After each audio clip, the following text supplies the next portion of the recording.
There is a town in Wales where nearly 1 in 5 shops is permanently empty. There is a town in the West Midlands that ranked dead last out of 50 major UK cities for quality of life. And there is a town in the north of England where exactly half of all neighbourhoods have been classified as highly deprived, the highest proportion of any local authority in England. These are not rumours. These are published findings from 2025 government and think tank data. And if you own property in any of the 15 places we are about to cover, this is the most important information you will encounter before your next financial decision. 15. Peterborough, Cambridgeshire. Peterborough has been described, accurately and repeatedly, as a city caught mid-transition, and in 2026, that transition has still not arrived. The town centre carries retail units that have been empty for years rather than months, and the pattern of development around it tells a story worth reading carefully. New housing continues to be built at the edges of the city, creating the visual impression of growth and momentum, while the economic core remains hollowed out and underperforming. Residents with meaningful spending power tend to drive to Cambridge or travel into London rather than spend locally. Rational behavior for individuals, but structurally corrosive for the town centre over time. For property owners, the bifurcation of the market is the critical detail. New-build commuter housing on the outskirts has generally held value reasonably well, buoyed by transport links and the proximity to Cambridge's employment base. Town centre and inner residential properties have not recovered their pre-pandemic levels in real terms, and the gap between the two parts of the market is not closing. Peterborough is not in freefall. It is stagnant, and in a market where inflation is steadily eroding real values year by year, stagnation carries its own very real cost. 14. Blyth, Northumberland. Blyth is a coastal and former industrial town in Northumberland that has been searching for a convincing economic identity since the collapse of its shipbuilding and mining base, and that search is still ongoing. Government local data profiles confirm that Blyth's population grew by only 2.2% between 2011 and 2021, significantly below the national rate, and the demographic profile skews progressively older as younger residents consistently leave for Newcastle or further afield. That pattern compresses both local spending and long-term property demand in ways that are genuinely difficult to reverse without major employment inflows. The high street vacancy rate reflects a local spending base too small to support the retail infrastructure that was built for a larger, more economically active population. An offshore wind industry has established a presence in the wider area, and the Port of Blyth's Battleship Wharf development is designed to deliver infrastructure for offshore renewable energy. But the skilled jobs that come with the offshore wind sector are largely filled by workers who do not live in Blyth itself. The employment benefits do not automatically translate into local spending or residential property demand. Property in Blyth is inexpensive in absolute terms. It is inexpensive because the fundamentals that drive property value, sustained employment growth, population increase, and improving amenity, point persistently in one direction. 13. Rochdale, Greater Manchester. Rochdale features in the Indices of Deprivation 2025 among the areas of the northwest with the highest concentration of neighbourhoods in the most deprived decile. Greater Manchester Combined Authority analysis of the 2025 deprivation data confirms that Rochdale holds 3% of the region's most income-deprived neighbourhoods. Income deprivation, employment deprivation, and health deprivation overlap in specific wards in ways that make economic reversal genuinely difficult rather than merely slow.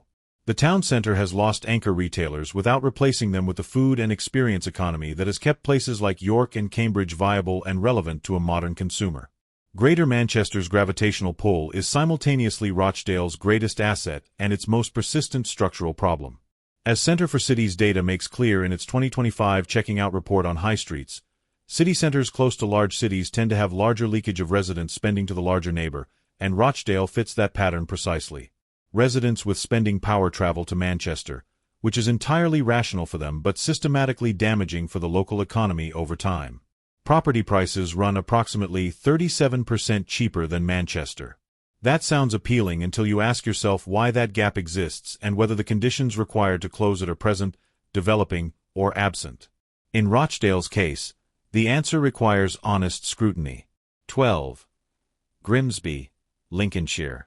Grimsby has been in economic decline for longer than most towns on this list, and the evidence of that decline is visible in ways that a single regeneration announcement cannot reverse. The collapse of the deep-sea fishing industry stripped the town of its economic identity decades ago, and replacement industries have not arrived at the scale or pace required to fill that gap. The Humber Freeport designation has brought investment announcements and genuine optimism. Humber Freeport launched with a stated ambition of generating at least 7,000 new jobs across the region, and the 2026 State of the Humber report from Arup outlined an ambitious pan-Humber economic strategy. But the timeline from strategic vision to actual employment to measurable economic impact in Grimsby specifically is measured in years, not months, and it has not yet arrived. Grimsby's retail vacancy rate remains among the highest in the region, and the Centre for Cities data is clear about why. Weak local incomes create a weak high street, independent of whether the town has competing neighbouring centres. Property is genuinely cheap, some of the cheapest in England.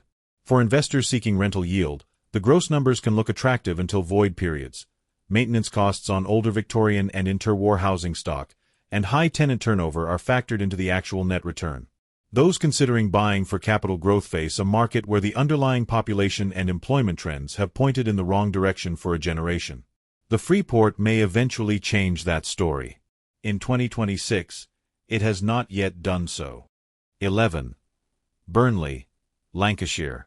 Burnley is a mill town that lost its mills, and it has not found a replacement economy capable of sustaining the commercial and residential infrastructure that remains. The Indices of Deprivation 2025 place multiple Burnley wards in the worst decile nationally for both income and employment deprivation, and Burnley continues to rank in the most deprived 10% of lower-tier local authorities in England. The Burnley Town Board's October 2025 Regeneration Plan document is unusually candid about the scale of the challenge, citing a commercial vacancy rate of 14.1% across the built-up area against a national figure of 10.4%, with secondary retail vacancy at 20.9%, still well above primary retail rates. The recorded crime rate in Burnley runs at 117 crimes per 1,000 residents, compared to a national average of 77.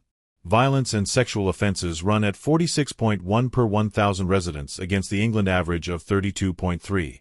The Town Board's own engagement document records that only 3 in 10 residents rated the town centre and market as good in their 2024 survey, with residents describing the offer as dominated by charity shops, vape shops, chain coffee shops, and betting shops. The Pride in Place programme is providing £20 million over 10 years. The Town Board itself acknowledges this equates to only £256 per head, compared to nearly £1,000 per head in smaller Pride in Place geographies. Burnley has genuine community identity and real pride. It also has a property market that reflects the underlying economics with uncomfortable accuracy. 10. Sunderland, Tyne and Wear. Sunderland's industrial base, shipbuilding, coal, and manufacturing, collapsed over 3 decades, and the city continues to carry the consequences of that collapse in its employment figures, its high street, and its population trends. The Nissan plant at Washington has historically provided both employment and psychological anchor for the city's economic self-image.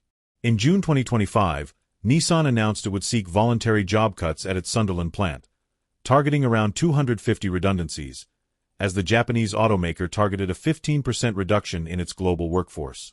Separately, Nissan confirmed it would close one of its 2 UK production lines and cut 900 jobs across Europe as part of wider cost reduction measures. For Sunderland, which has built significant economic identity around the Nissan presence, these developments reintroduced a level of uncertainty that the local property market cannot simply absorb and move past. Centre for Cities data identifies a specific and damaging dynamic in Sunderland's High Street.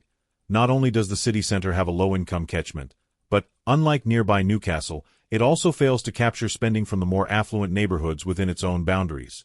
The data shows that Sunderland's more affluent areas do not spend in Sunderland city centre, while Newcastle succeeds in drawing that spending from equivalent neighbourhoods.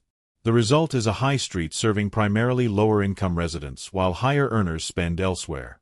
Net migration data shows more people leaving Sunderland than arriving. The fundamental challenge for property owners considering their exit is that the buyers who would ordinarily absorb residential stock, young professionals and growing families, are disproportionately among those who have been choosing to leave. 9. Middlesbrough, North Yorkshire. In the Indices of Deprivation 2025, Middlesbrough recorded something that no local authority would want to announce.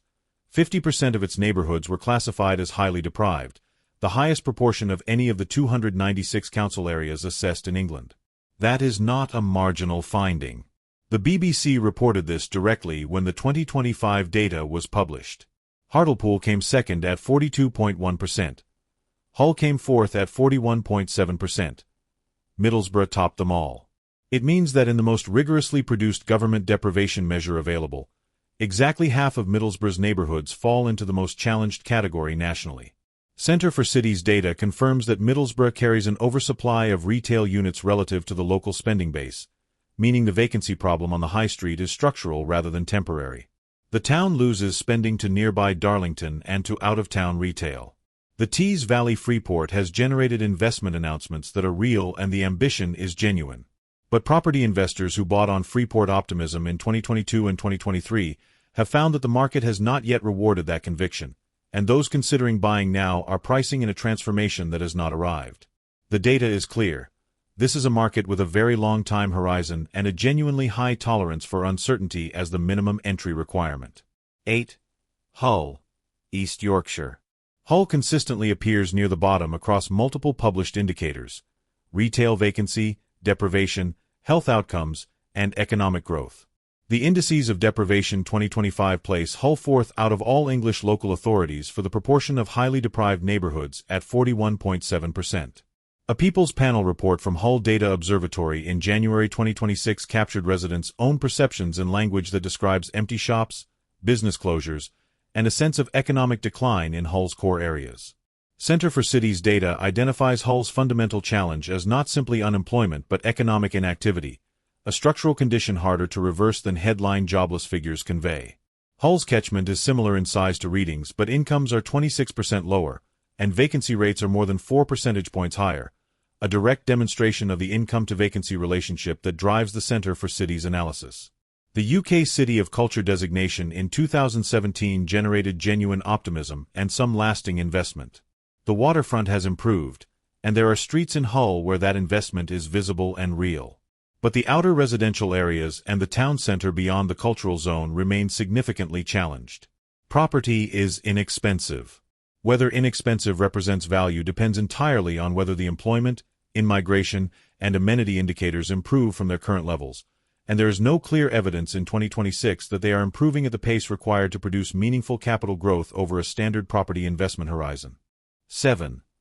Hartlepool, County Durham. The Indices of Deprivation 2025 identify Hartlepool as one of the most severely deprived towns in England for income and employment deprivation, not just within the northeast, but nationally, with 42.1% of its neighbourhoods classified as highly deprived, the second highest proportion in England. The town lost its industrial base and has not replaced it at scale. The high street vacancy rate reflects a local spending base that cannot sustain the retail infrastructure available. There is genuine community resilience in Hartlepool, and there are people working hard to change its trajectory. The data, however, reflects where it currently sits rather than where it aspires to be. The Hartlepool nuclear power station is the most direct and immediate concern for the local economy in 2026. In March 2026, the Office for Nuclear Regulation placed Hartlepool Nuclear Power Station into significantly enhanced regulatory attention, a formal escalation step reflecting concerns about health and safety performance at the site. The BBC confirmed that a decision on Hartlepool's nuclear future, with a private firm seeking to install new reactors, may not come until next year, with any new construction timeline extending well beyond a conventional property investment horizon. The station's operating life has been extended to March 2028. What happens beyond that point remains genuinely open. For investors, the question in Hartlepool is never really the purchase price. It is the demand side, and the demand side is tied to a nuclear employment anchor whose future is currently under enhanced regulatory scrutiny and undecided government review. 6. Luton, Bedfordshire. Luton presents a fundamentally different kind of challenge to the northern towns on this list. It is not cheap. The average house price in Luton sits above £280,000, above the national average, with monthly mortgage costs approaching £1,260 for a typical purchase. And yet Luton is recording among the most negative net internal migration figures of any UK town, with significantly more people choosing to leave each year than to arrive. Paying above-average prices to live in a town that a disproportionate number of its own residents are actively choosing to exit is a combination that property fundamentals do not support. Luton Airport provides employment and economic activity, but it also concentrates noise, pollution, and traffic in ways that drive established residents out rather than attracting new ones. The high street carries vacancy rates that have not improved meaningfully since 2020. The structural problem in Luton is that its property prices have been bid up by proximity to London and by airport employment, but the quality of life experience for residents, the thing that should be sustaining those prices, is prompting the population to vote with their feet. Owners paying above-average prices in a location losing population at this rate are holding a position that the published data argues consistently against. 5. Stoke-on-Trent, Staffordshire. Centre for Cities data reveals something specific and structurally damaging about Stoke-on-Trent. The Festival Park retail park just outside the city centre accounts for 13% of resident spending, compared to only 8% spent in Hanley city centre itself. In most UK cities, the city centre is the dominant spending destination. In Stoke, an out-of-town retail park has a 60% larger share of resident spending than the city's own centre. This is not a temporary imbalance. It reflects Stoke's unique geography as a conurbation of 6 historically separate towns, Hanley, Burslem, Longton, Fenton, Tunstall, and Stoke itself, brought together in 1910 but never fully unified around a single dominant commercial core. A December 2025 report from Staffordshire University used the phrase humanitarian crisis to describe the poverty trajectory in Stoke-on-Trent, driven by sustained cuts to health, welfare, and social services. It documented an unprecedented increase in debt inquiries and food bank usage. The town centres of Hanley, Longton, and Fenton each contain retail units that have been vacant for years rather than months. Property is inexpensive and gross rental yields can look attractive in a spreadsheet, but the vacancy rates in buy-to-let property, the maintenance costs on older terraced housing stock, and the limited pool of professional tenants consistently constrain net returns in ways that headline yield calculations conceal. 4. Walsall, West Midlands. The Demos-PwC Good Growth for Cities Index 2025 ranked Walsall bottom out of 50 major UK cities assessed for overall quality of life. Not near the bottom. Bottom. The analysis cited the second worst high street health in the country, the third worst job market of any major UK city, persistently low average incomes, and difficult healthcare access. These 4 factors, high street decline, poor employment prospects, low incomes, and poor healthcare access, are not independent problems. They compound each other in a cycle that is genuinely difficult to interrupt without sustained and targeted external intervention of a kind that has not yet arrived in Walsall at the required scale. The mechanism is straightforward but relentless. Low incomes reduce high street spending. Poor job prospects accelerate the outmigration of working-age residents. The departure of working-age residents further reduces the local spending base. A reduced spending base widens vacancy rates and weakens the case for further commercial investment. Property prices are low, accurately reflecting this reality. The pool of buyers is not growing. For anyone currently holding investment property in Walsall's commercial or residential market, the Demos-PwC 2025 assessment is the single most directly relevant document available, and it does not contain grounds for easy optimism. The seasonal economy creates income instability that makes consistent high street spending throughout the year essentially impossible. The Centre for Cities 2025 report identifies Blackpool explicitly as an exception to the rule that high visitor spending supports lower vacancy rates. Blackpool has a substantial visitor economy but still carries extremely high vacancy, because visitor spending concentrated in summer months cannot compensate for weak year-round residential spending power. The seafront economy and the inland residential economy function as 2 essentially separate towns sharing a postcode. The seafront has seen genuine investment and improvement. The inner residential streets have not. For property owners away from the waterfront, the data in 2026 is consistent with the data of the preceding 10 years, and that consistency is itself the most important signal available. 2. Bradford, West Yorkshire. Bradford carries an 18% retail vacancy rate, the second worst in the United Kingdom according to Centre for Cities 2025 data. It ranks second worst in the Demos-PwC 2025 Quality of Life Assessment. The Indices of Deprivation 2025 identify Bradford as among the most deprived urban areas in England, with multiple neighbourhoods in the worst decile for income, employment, and health outcomes simultaneously. The Centre for Cities data provides a precise diagnosis of why the high street fails so consistently. Leeds acts as a regional centre of consumption that actively squeezes Bradford's catchment area.